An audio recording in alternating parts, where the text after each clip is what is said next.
Info park police station സംഘടിപ്പിച്ച ലഹരിവിരുദ്ധ convention പങ്കാളിത്തം കൊണ്ടും വ്യത്യസ്തത കൊണ്ടും ശ്രദ്ധേയമായി. തെറ്റായ കാര്യങ്ങൾ ചെയ്യാൻ പ്രേരിപ്പിക്കുന്നത് എത്ര അടുപ്പമുള്ള കൂട്ടുകാരായാലും നോ പറയാനുള്ള ആർജവവും ധൈര്യവും കുട്ടികൾ നേടണമെന്ന് Thrikkakara assistant police commissioner Shiju PS പറഞ്ഞു.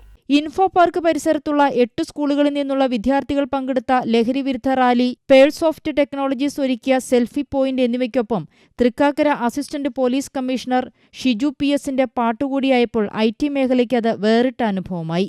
ഇൻഫോ പാർക്ക് കൊച്ചി 1-ഘട്ട ക്യാമ്പസിൽ സ്ഥിതി ചെയ്യുന്ന അതുല്യ കെട്ടിടം മുതൽ ഇൻഫോ പാർക്ക് പോലീസ് സ്റ്റേഷൻ വരെ ലഹരിവിരുദ്ധ റാലിയും നടത്തി.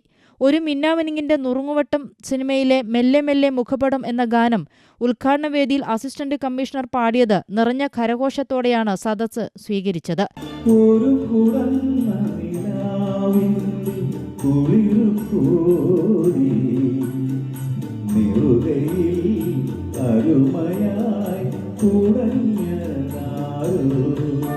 തെറ്റായ കാര്യങ്ങൾ ചെയ്യാൻ പ്രേരിപ്പിക്കുന്നത് എത്ര അടുപ്പമുള്ള കൂട്ടുകാരായാലും നോ പറയാനുള്ള ആർജവവും ധൈര്യവും കുട്ടികൾ നേടണമെന്ന് അദ്ദേഹം ചൂണ്ടിക്കാട്ടി. Info park assistant manager Sajith NG ലഹരിവിരുദ്ധ പ്രതിജ്ഞ ചൊല്ലിക്കൊടുത്തു. Police SHO Sajeev Kumar JS, progressive techies president Aneesh Panthalani എന്നിവർ പങ്കെടുത്തു. ഇൻഫോ പാർക്ക് ഭരണകേന്ദ്രമായ പാർക്ക് സെന്ററിൽ നടന്ന ചടങ്ങിൽ CEO സുശാന്ത് കുറുന്തലിന്റെ സാന്നിധ്യത്തിൽ ജീവനക്കാർ ലഹരിവിരുദ്ധ പ്രതിജ്ഞയെടുത്തു. AC വിനോസ്, കൊച്ചി.